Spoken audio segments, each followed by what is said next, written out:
Hicrat peshivolari. Ikkinchi Aqaba bayiti muvaffaqiyatli o'tkazilib, islom dini kufri va jaholat to'lqinida mavj urayotgan ashu sahroning qop o'ttirsidan o'ziga mustaqil bir vatan tutish imkoniyatiga ega bo'lib edi. Payg'ambar alayhisalom musulmonlarga mushu yangi vatanga hijrat qilishga ijozat qildi. Amaliyotda bu bay'at islom da'vat ilib berilayotgandan buyon qo'lga keltirgan eng zo'r muvaffaqiyat edi.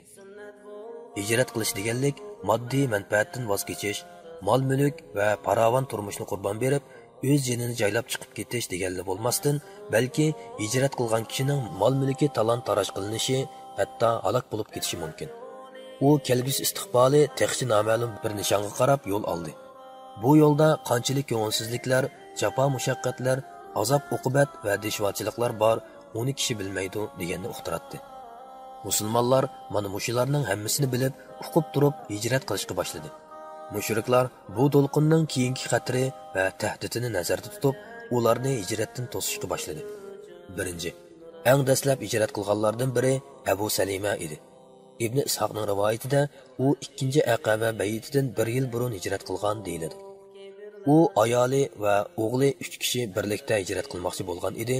Ular tayyorlanib yo'lga chiqish oldida uning qiyni og'illari uning oldini to'sib, "O'zing yolg'iz chiqib ket. Biz hamshirimizni hargiz mangdirmaymiz. Uni nalarda so'rab yuriysan", deb uning ayolini to'xtatib oldi. Abu Salimaning jamoati uning ayoli va o'g'lidan ayrilib qolganligidan g'azablanib, "Sizlar sohibimizdan uning ayolini to'xtatib olgandan keyin uning o'g'lidan nima haqqinglar bor?" deb balani tortishib yurib, uning qo'lini chiqarib va Abu Salimaning tuqqanlari balani ilib ketdi. Abu Salima bo'lsa o'zi tanha Madinaga qarab yo'l oldi. Ummu Salima bo'lsa eridan ayrilib qolganligi va o'g'lining qo'lidan naka bo'lib ketganligidan asrat chekib, har kuni atigan Makkaning shimolidagi toshliq Abda degan joyga chiqib, Madina tarafga qarab yosh to'katdi. Toki u kech kirganda ondan qaytib kiratdi. Mushundaq qilib 1 yil o'tdi. Oxiri uningga urug' tuqqanlardan birisi ich og'irtib, "Bu bechorani yo'lga silib qo'yayli.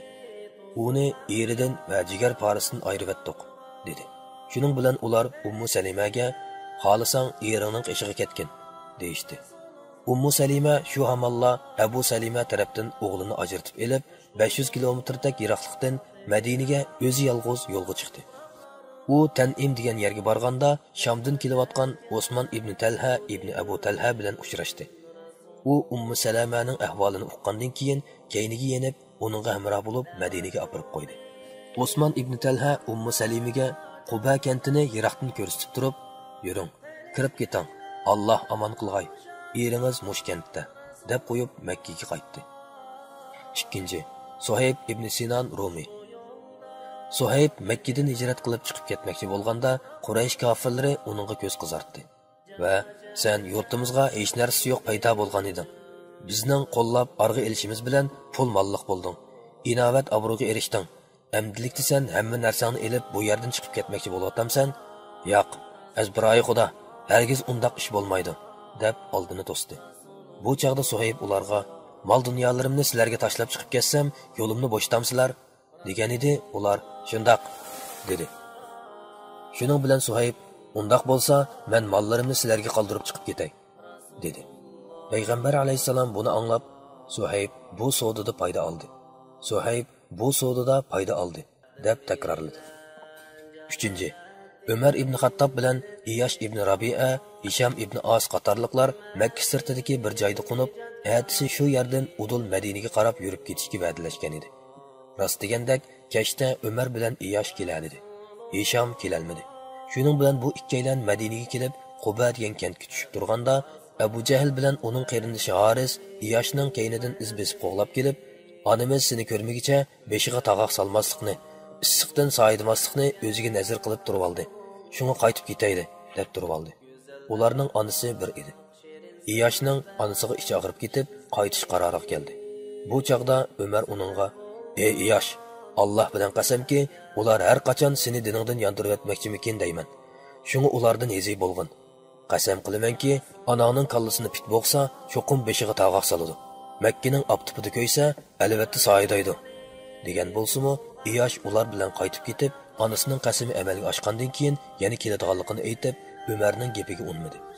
Umar uningga "Undaqda deganimni qilaman deb turib olsang, ma'o to'gamni elib ol. bu yuvash, oyog'i ittik, obdan tuga. İloj bor tugidan tushmagin. Navoda bulardan sal g'ayirlik sezsang, ular bilan jiningni joylag'in, dedi. Shuning bilan Iyosh Umarning tugisiga minib, ular bilan yo'lga chiqdi. Hatto bir yerga kelganda Abu Jahl uningga: "Ey qarindishim, men bu tugamga bakmu jafo selavatdim. Meni kayningga mindirib olsang", dedi. Iyosh: "Bo'ladi", dedi. Shuning bilan u tugisini cho'ktirdi. Abu Jahl bilan Harismo tang cho'ktirdi. Ular yerga tushib, hammasi tugidan ayrildi. Abu Jahl bilan Haris Iyoshga tang etilib berib, uni yotqizib chambarchas bog'lab etdi. Ondan shu peti tugiga chetib, haydab, ko'p kunduzda Makkaga akirdi va yuqori ovozda: "Ey xaloyiq, Makka ahli, to'g'ri xatoni ayray olmaydigan ahmoqlarni mana mushundoq qilg'uluq. Sizlarmi mushundoq qilinglar", deb elga ibrat qildi. Mana bu üç ish mushriklarning hijrat qilmoqchi bo'lganlarni bilib qolsa qo'llanadigan vositalarning misolidir. Lekin kishilar yanala orqama-orqadan Makkadan chiqib ketishdi. Aqaba cho'ng bayti o'tkazilib, 2 oydan keyin Makkada Rasululloh, Abu Bakri, Ali va mushriklar majbur tutib qolganlardan boshqa hech kim qolmadi. Rasulullohmo Alloh tarafidan hijrat buyrug'ini kutib, safar tayyorligini tal qilib turdi va Abu Bakrimo ham shunday qildi. İmam Buxoriy Aisha radhiyallohu anhodan rivoyat qilgan hadisda mundaq deyiladi: Rasululloh musulmonlarga: "Manga sizlarning hijrat diyoringlar 2 toshliq o'ttirsidagi bir xo'rmizonliq zamini ekanligi ko'rsatildi", degan edi. Shunga hijrat qilmoqchi bo'lganlar Madina tarafga hijrat qildi. Chunki Madinaning 2 tarafi toshliq zamin edi. Abaystonga hijrat qilganlarning ko'pinchisi Madinaga qaytib keldi. Abu Bakrmo Madinaga hijrat qilishga tayyor bo'lgan edi. Ammo Rasululloh uningga: "To'xtab turgin. Menmo Allohning ijozatini kutyapman", dedi. Abu Bakr: "Shundaqmi, ey Rasululloh? Senmo hijratni umid qilamsan? Ota-onam sana fidodir", dedi. Rasululloh: "Ha-a", deb javob berdi. Shuning bilan Abu Bakr Rasululloh hamroh bo'lish uchun to'xtab turdi va o'zining 2 tugisiga 4 oydak Sumri darxining g'azog'ini berib boqdi. Quraysh kengash yurtidagi suiqasd. Mushriklar Payg'ambar alayhisolamning sahobalarining kecha kunduzlab tayyorlik qilib, mol dunyo va bola chaqinlarni ilib, Avis, Xazraj qabilalariga ko'chib ketayotganligini ko'rib, bir xil qo'rqinish va g'am andishiga patdi va buni cho'ng shumliqning bishorati deb bildi. Ansizlik va sarosima ularga mislsiz vahima bilan devaylab kelmoqda edi. Qisqasi, ularning dini va iqtisodiy mavjudiyatiga tahdid selayotgan haqiqiy cho'ng bir xavf-xatar ko'langisi ularning ko'z oldida namoyon bo'lishga boshladi. Mushriklar Muhammad alayhisolamning vujudidagi to'g'ri rahbarlik iqtidori va ommani ittifoqlashtirishdagi dono yetakchilik qilish aloyidligi bilan uning xalq orasidagi g'oyat zo'r ta'sirini va sahoba karamlardagi qat'iy iroda, samimiy sadoqat va Rasululloh uchun jon fido qilish ruhini, eng muhimi Avis, Xazraj qabilalaridagi yo'shirin kuch-quvvat bilan bu qabilalardagi oqillarning tinchlik va yarashishga talpinayotganligini, ular uzun yillar davom qilgan ichki urushning dardini ko'p tatganlikdan endi o'zaro adovatlashishni tashlab, ab o'tishga chaqiriq qilishganliklarini nihoyat obdan bilatdi. Shuningdek, Madinaning Qizil dengiz bo'yidagi Yamandan Shamga mangadigan yo'l bo'yiga joylashishidek muhim strategik o'rnini hammadan obdan bilatdi. Taif va boshqa arab qabilalarining tijorat sommasini hisoblamaganda, faqat Makkaliklarningla Sham bilan bo'lgan tijorati yiliga 250 ming dinar qimmatidagi mol-mulkni shu yo'l orqali aylantirg'ili bo'ladi. Hammaga ma'lumki, bundaq tijoratning muqim rivojlanishi va ro'naq tepishi mushu yo'lning omon esanligi va bexatarligi bilan bevosita munosabatlik. Navoda islom davlati Yasrabni markaziy baza qilib, yerlik aholilar bilan birlikda Makkaliklarga qarshi tursa, Qurayshning savdo tijoratining qanchalik cho'ng qirisga duch kelganligi nihoyat aniq edi. Mana mushularni o'ylab, mushriklar o'zlarining mavjudiyatiga tahdid selayotgan cho'ng bir xavf-xatarning iz besib kelayotganligini his qilishdi. Va islom davlatining yo'lboshchisi Muhammad sallallohu alayhi va sallamdan iborat bu cho'ng xavf-xatarning atrofga tarab yiltiz tortib ketmaslik uchun eng unumli bir chora-tadbir izlashga boshladi. Bi'satning 14-yili Safar oyi 20-kuni, milodiya 622-yili 9-oyning 12-kuni. Ya'ni Aqaba cho'ng bay'itidan 2,5 oydan keyin payshanba atiganda Quraysh parlamenti islom davlatining yo'lboshchisi Muhammad sallallohu alayhi va sallamni nuqtaliq muzokara qilib, uni tezdan bir taraf qilishga kafolatlik qilgani bo'ladigan va davlat nurini yer yuzidan talpikis o'chiralaydigan keskin bir tadbir tepish uchun o'z tarixidagi eng qabohatlik bir yig'inni chaqirdi. Yig'inga Quraysh qabilasiga tava har qaysi jamiyat va urug'tosh aymoqlarning vakillik xarakteriga ega kishilar qatnashdi. Quraysh qabilalaridan bu qabohatlik yig'in qatnashgan asosiy vakillar tuvandikilardan iborat. 1. Abu Jahl ibn Hisham, Bani Mag'zum jamiyatidan. 2. Jubayr ibn Mut'im, Tuayma ibn Adi va Haris ibn Amir, Bani Nawfal ibn Abdumanaf jamiyatidan. 3. Shayba va Utba, Rabi'aning ikki o'g'li. Abu Sufyan ibn Harb, Bani Abdushams ibn Abdumanaf jamiyatidan. 4. Nazir ibn Haris, Rasulullohning gajgisiga tugining yenini tashlab qo'ygan kishi, Bani Abduddar jamiyatidan. 5. Abul Baxtari ibn Hisham Zami'a ibn Aswad va Hakim ibn Hizam, Bani Asad ibn Abdul Uzza jamiyatidan. 6. Nabiha va Munabbih, Hajjajning ikki o'g'li, Bani Sahi jamiyatidan. 7. Umayya ibn Khalaf, Bani Jumah jamiyatidan. Ular belgilangan vaqtda Darun Nadvatga yetib kelib edi. Ularga iblis mal'un raso kelishgan, to'n kiyib olgan salofatlik bir mo'ysibit kishi sifatida agishib kelib darvoza oldida to'xtadi. Ular Janobi Oqsoqol kim bo'ladi ekan deb so'radi. U men o'zim Najidlik. Sizlarning bu yig'ilishga bitishkininglar samimga yetgan edi. Shunga so'rininglar qatnashib fikringlarni anglab boqqum keldi. Yaxshiroq biror aql ko'rsatib qolsam ajab emas, dedi. Ular nihoyat yaxshi, marhamat, daxil bo'lg'aylar, deyishdi. Shuning bilan u Qurayshlar bilan yig'inga ishtirok qildi. Vakillarning qizg'in muzokara elib borganligi va Rasulullohni qatl qilishni qaror qilganligi. Yig'in qatnashchilari to'liqlanib bo'lgandan keyin taklif fikrlar va har xil tahlillar muzokaraga qo'yildi. Ular kollektiv holda bir qadam qizg'in g'ulg'ula qilishgandan keyin shaxslar bo'yicha fikr bayon qilishga boshladi. Abul Aswad so'z qilib, uni arimizni qo'g'lab chiqarayli, surgun qilib etayli, nagi berib, nada o'ltiraqlashib qolsin. Karimiz bo'lmasin, biz o'z ishimizni puxtalab, ko'ngan qo'y, mingan o'y deb yuraverayli. Devidi uni Najidlik deb atab olgan Elqi Mo'ysibit oqsoqol, bo'lmaydi. Azbaroy xudo, bu dana fikr bo'lmadi.